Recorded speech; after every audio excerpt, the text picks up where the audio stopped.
Bismillahirrahmanirrahim. Assalamualaikum warahmatullahi wabarakatuh. Perkenalkan, nama saya Andre Syafahmi dengan NPM 2018-4350975. Pada video kali ini saya akan coba sharing tentang materi yang saya sudah pelajari, yaitu keutamaan akhlak dan ilmu. Nah, berbicara tentang akhlak, tentu akhlak ini menyangkut banyak masalah ya, yang berhubungan dengan perbuatan baik, perbuatan buruk, kemudian perbuatan yang salah, perbuatan yang benar gitu kan, yang dalam tindakan seseorang yang panutannya bersumber kepada Al-Quran dan Al-Hadis gitu.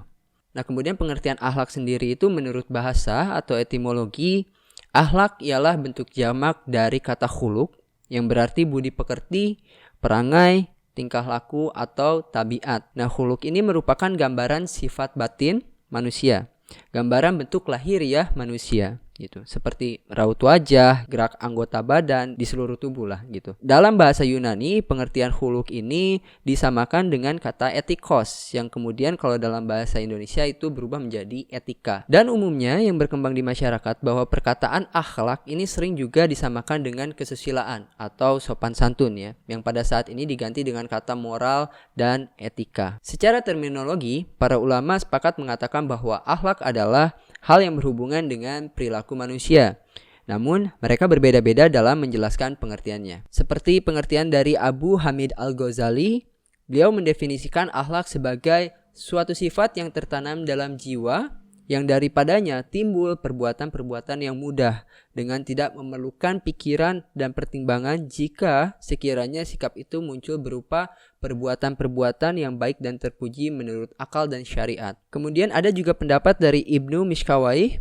Beliau mendefinisikan akhlak sebagai keadaan jiwa yang mendorong seseorang untuk melakukan perbuatan-perbuatan tanpa melalui pikiran dan pertimbangan. Hakikat akhlak menurut Al-Ghazali ini harus mencakup dua syarat. Syarat yang pertama itu perbuatan itu harus konstan. Dalam artian ya harus dilakukan berulang-ulang dan kontinu, sehingga dapat menjadi suatu kebiasaan atau habit forming. Contohnya kayak saya melakukan sedekah, tapi ya hanya dilakukan kayak sekali, 2 kali, nggak menjadi kebiasaan. Saya belum bisa dibilang sebagai orang dermawan, mempunyai akhlak orang dermawan. Belum bisa, karena itu belum menjadi suatu habit ataupun tidak dilakukan secara kontinu. Kemudian syarat yang kedua, perbuatan yang konstan tersebut harus tumbuh dengan mudah sebagai wujud refleksi dari jiwanya tanpa pertimbangan dan pemikiran. Atau dalam artian lain, bukan karena adanya tekanan-tekanan atau paksaan-paksaan dari orang lain gitu kan. Contohnya kayak tadi, misalkan saya sedekah, dilakukan kayak cuma sekali, 2 kali. Itu pun dengan ada dorongan. Misalkan karena malu lah, ada paksaan secara sosial dari teman-teman gitu kan, harus sedekah. Itu saya tidak bisa dikatakan sebagai orang dermawan juga, karena ada paksaan. Dermawan sebagai sifat dan sikap itu harus melekat kepada pribadi yang didapat karena didikan atau memang karena naluri gitu. Kemudian ruang lingkup akhlak. Nah, secara umum akhlak Islam ini dibagi menjadi 2. Pertama ada akhlak mulia atau al-akhlak al-mahmudah.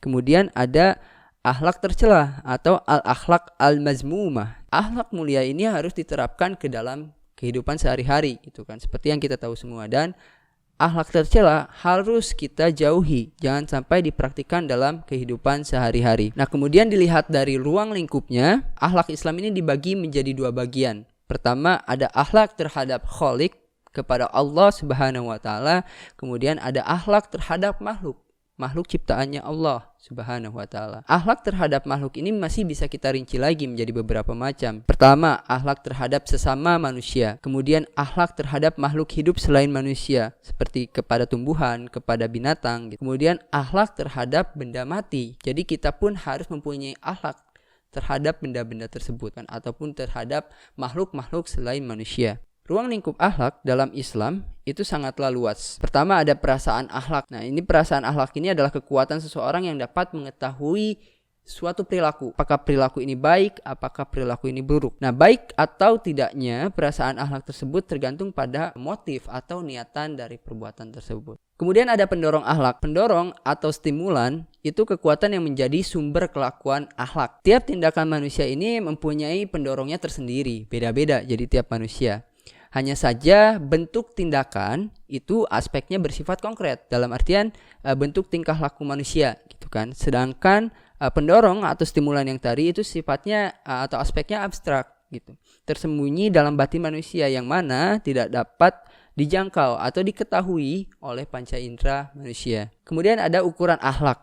Ukuran akhlak ini oleh sebagian ahli diletakkan sebagai alat penimbang perbuatan baik atau buruk pada faktor yang ada dalam diri manusia. Nah, alat ukur akhlak tersebut yaitu Al-Quran dan As-Sunnah tadi, kehendak Tuhan atau agama serta undang-undang hasil produk pikiran manusia. Kemudian yang keempat ada tujuan akhlak. Nah, tujuan akhlak yang dimaksud adalah melakukan akhlak mulia atau tidak. Tujuan akhlaknya seperti apa? Dan kelima, ada pokok-pokok ilmu akhlak. Pokok pembahasan ilmu akhlak ini ialah tingkah laku manusia untuk menetapkan nilainya, baik atau buruknya. Nah, tadi kita sudah mengetahui pengertian, kemudian ruang lingkup akhlak. Selanjutnya kita bahas sumber-sumber ajaran akhlak. Sumber ajaran akhlak itu sudah jelas berasal dari Al-Quran dan Al-Hadis. Tingkah laku Nabi Muhammad SAW merupakan teladan bagi umat manusia. Hal ini sebagaimana dalam firman Allah Subhanahu wa taala dalam surah Al-Ahzab ayat 21. لقد كان لكم في رسول الله أسوة حسنة لمن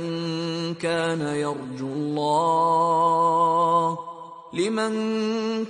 يرجو الله واليوم الآخر وذكر الله كثيرا. Yang artinya, sesungguhnya telah ada pada diri Rasulullah itu suri teladan yang baik bagimu, yaitu bagi orang-orang yang mengharap rahmat Allah dan kedatangan hari kiamat, dan dia banyak menyebut Allah. Dalam tafsir Al-Lubab dijelaskan bahwasanya ayat tersebut menyatakan bahwa sosok Nabi Muhammad SAW dan kepribadiannya beliau merupakan teladan bagi seluruh umat manusia. Dalam diri Nabi Muhammad SAW terhimpun secara sempurna segala sifat terpuji dan kecenderungan manusia, seperti berpikir, bekerja, seniman, dan yang berkonsentrasi pada ibadah. Nah, apapun tipe kepribadian seseorang, maka seharusnya dapat menemukan teladan yang baik dalam diri Rasulullah SAW. Al-Quran dan hadis Rasul adalah pedoman hidup yang menjadi asas setiap muslim. Keduanya merupakan sumber akhlakul karimah dalam ajaran Islam. Al-Quran dan Sunnah Rasul adalah ajaran yang paling mulia dari segala ajaran manapun hasil renungan dan ciptaan manusia, sehingga telah menjadi keyakinan atau akidah Islam bahwa akal dan naluri manusia harus tunduk mengikuti petunjuk dan pengarahan Al-Quran dan As-Sunnah. Salah satu ciri yang membedakan Islam dengan lainnya adalah penekanannya terhadap ilmu. Al-Quran dan Al-Sunnah mengajak kaum muslimin untuk mencari dan mendapatkan ilmu dan kearifan, serta menempatkan orang-orang yang berpengetahuan pada derajat yang tinggi. Beberapa ayat Al-Quran yang diwahyukan pertama kepada Nabi Muhammad SAW menyebutkan pentingnya membaca bagi manusia, sebagaimana dijelaskan dalam Quran surah Al-Alaq ayat 1-5. Iqra bismi rabbikal ladzi khalaq. Khalaqal insana min 'alaq. Iqra wa rabbukal akram. Alladzi 'allama bil qalam. 'Allamal insana ma lam ya'lam. Yang artinya, bacalah dengan menyebut nama Tuhanmu yang menciptakan. Dia telah menciptakan manusia dari segumpal darah. Bacalah, dan Tuhanmu lah yang maha pemurah, yang mengajar manusia dengan perantaraan kalam. Dia mengajar kepada manusia apa yang tidak diketahuinya. Itu dalam Al-Quran. Dalam hadis-hadis Nabi juga terdapat pernyataan-pernyataan yang memuji orang yang berilmu dan mewajibkan menuntut ilmu, seperti mencari ilmu ini wajib bagi setiap muslim. Kemudian ada juga hadis yang mengatakan, carilah ilmu sejak dari buayan atau sejak bayi hingga ke liang lahat. Masalah ilmu-ilmu apa saja yang dianjurkan dalam Islam ini sudah dibahas sejak hari-hari pertama terbentuknya Islam. Apakah ada ilmu-ilmu khusus yang harus dicari? Pertanyaan ini telah dijawab oleh para ulama Islam. Sebagian ulama besar Islam seperti Al-Ghazali mengatakan bahwa ilmu yang wajib dicari adalah ilmu-ilmu yang berkaitan dengan kewajiban pelaksanaan syariat Islam. Sedangkan yang wajib kifayah adalah ilmu-ilmu yang berkaitan dengan ilmu-ilmu kemasyarakatan. Al-Ghazali juga mengklasifikasikan ilmu kepada ilmu agama dan ilmu non-agama. Ilmu agama atau ulum syar adalah kelompok ilmu yang diajarkan lewat ajaran-ajaran Nabi dan wahyu. Sedangkan ilmu non-agama itu diklasifikasikan kepada ilmu yang terpuji, ilmu yang dibolehkan, dan ilmu yang tercela. Contohnya seperti ini. Sejarah itu masuk ke dalam ilmu yang dibolehkan. Kemudian sihir atau ilmu hitam. Itu masuk ke dalam ilmu yang tercela. Nah, adapun ilmu yang terpuji yaitu ilmu-ilmu yang diperlukan dalam kehidupan sehari-hari dan termasuk wajib kifayah ya dalam menuntutnya, seperti ilmu tentang obat-obatan, ilmu matematika, ilmu keterampilan-keterampilan lain lah. Nah, kita sudah mengetahui ilmu-ilmu apa saja yang dianjurkan untuk dicari dalam Islam. Nah, kemudian sumbernya dari mana gitu kan untuk mencari ilmu-ilmu tersebut. Al-Quran menunjukkan 4 sumber untuk memperoleh ilmu pengetahuan. Pertama, dari Al-Quran itu sendiri. Kemudian, kedua dari As-Sunnah alam semesta. 3 dari diri manusia itu sendiri. Dan keempat dari sejarah umat manusia. Adapun arah dan tujuan ilmu pengetahuan dalam Al-Quran itu seperti mengenal tanda-tanda kekuasaannya, menyaksikan kehadirannya di berbagai fenomena yang kita amati, mengagukan Allah serta bersyukur kepadanya. Di samping itu, Al-Quran juga menyebutkan 3 hal lainnya dalam mengembangkan ilmu. Antara lain, ilmu pengetahuan harus menemukan keteraturan atau ada sistem di situ ya. Kemudian hubungan sebab akibat dan tujuan alam semesta. Ilmu harus dikembangkan untuk mengambil manfaat dalam rangka mengabdi kepada Allah. Sebab Allah Subhanahu wa taala telah menundukkan segala apa yang ada di langit dan di bumi untuk kepentingan manusia. Ilmu juga harus dikembangkan dengan tidak menimbulkan kerusakan di bumi. Nah, setelah kita mengetahui sumber ilmu tersebut, bagaimana cara mendapatkannya gitu. Nah, ada beberapa cara untuk memperoleh ilmu pengetahuan yang diterangkan dalam Al-Quran. Pertama, melalui eksperimen dan pengamatan indrawi. Kedua, melalui akal,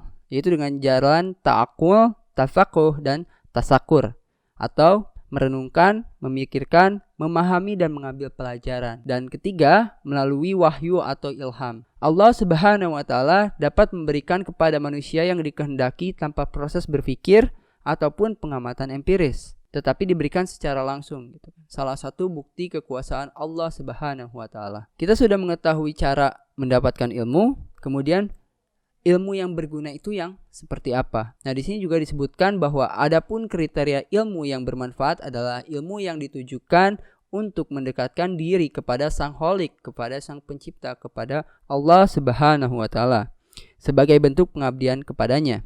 Nah, dalam surah Al-Zariyat ayat 56, Allah Subhanahu wa taala berfirman, "Wa ma khalaqtul jinna wal insa illa liya'budun."